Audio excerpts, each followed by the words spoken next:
Fimtom, illum qed nitkellmu dwar aħbar tajba. Tinsewx tafsu like u subscribe. Grazzi li segwuna. Arim it-tieni ktib ta' Slaten. F'dak iż-żmien, Naaman, il-kmandant tal-eżerċitu tas-Sultan ta' Aram, niżel fil-Ġordan u għodu 7 darbiet, bħalma qallu Eliżew, il-bniedem ta' Alla, u ġismu raġa sarlu qisu l-ġisem ta' tfajjal żagħżugħ u ndaf mill-lebra tiegħu u raġa lura għand Eliżew, il-bniedem ta' Alla. U kull min kellu miegħu daħal waqaf qudiemu u qallu: Ara, issa naf iva li ma hemmx Alla ieħor fid-dinja kollha, ħlief f'Iżrael, ilqa' nitolbok dan ir-rigal mingħand il-qaddej tiegħek. U qallu Eliżew: daqs kemm hu ħaj il-mulej li lilu naqdi, jien ma nieħu xejn.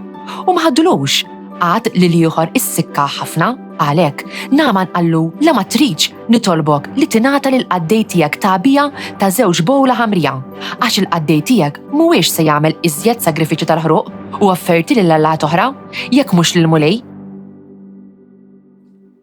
Il-mulej għarraf is-salvazzjoni lill-ġnus.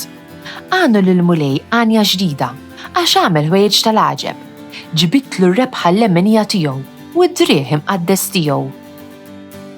Il-mulej għarraf is-salvazzjoni lill-ġnus. Għarraf il-mulej is-salvazzjoni tiegħu f'għajnejn il-ġnus wera l-ġustizzja tiegħu. Ftakar fit-tjieba u l-fedeltà tiegħu mal-poplu ta' Iżrael.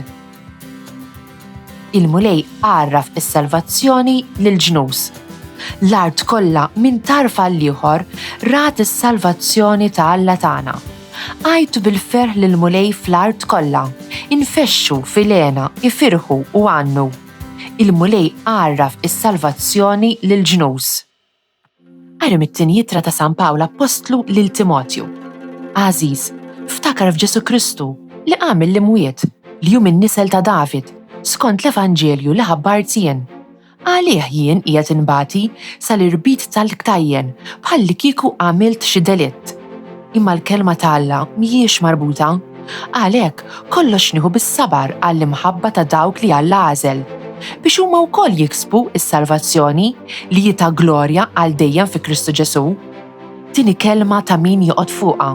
Jekk aħna mittna miegħu qatt ngħixu miegħu ukoll. Jekk insofru bis-sabar qatt insaltnu miegħu ukoll. Jekk niġħduh jiġħadna hu wkoll. Jekk nonqsu mill-kelma li tajna u jibqa' jżomm kelmtu. Għax hu ma jistax iqarraq bih innifsu. Alleluja, alleluja. Iż-żuħajr lill-Alla f'kollox. Dan hu li jrid Alla minn għandkom fi Kristu Ġesu. Alleluja, alleluja. Qari mill-Evanġelju skont San Luqa. Ġara li huwa sejjer lejn Ġerusalemm, Ġesu għadda minn bejn is-Sammarja u l-Galileja. Kif kien dieħel f'raħal, iltaqgħu miegħu 10 irġiel morda bil-lebra. Waqfu l-bot minnu, ollew leħinhom qalulu: Ġesu, Mgħallem, ikollok ħnina minna. Kif rahom qalilhom: Morru quru rwieħkom lill-qassisin. U ġara li huma sejrin fiequ mill-marda tagħhom. Wieħed minnhom kif ra ruħu mfejjaq raġa' lura jgħajjat u jfaħħar lil Alla. Inxteħed wiċċu fl-art f'riġlejn Ġesu u radlu ħajr. Issa dan kien Sammaritan. U Ġesu qabad u qal: Mhux l-10 fiequ mill-lebra? Fejn huma d-9 l-oħra? Ma kien hemm ħadd minnhom li raġa' lura biex jagħti glorja lill-Alla li f'dan il-barrani? Imbagħad qallu: Mur, il-fidi tiegħek salvatek. Tanu 28 ħadd ta' matul is-sena. U llum l-ittra ta' Pawlu lil Timotju titkellem dwar il-kelma Vanġelu. Vanġelu tfisser aħbar tajba. L-aħbar tajba tal-Bibja idin Ġesu Kristu li qam mill-imwiet li hu min-nisel ta' David. Kull ma nemmnu bħala nsara u dwaru Ġesu, il-Midluk, il-Messija li ġie mqajjem mill-mewt.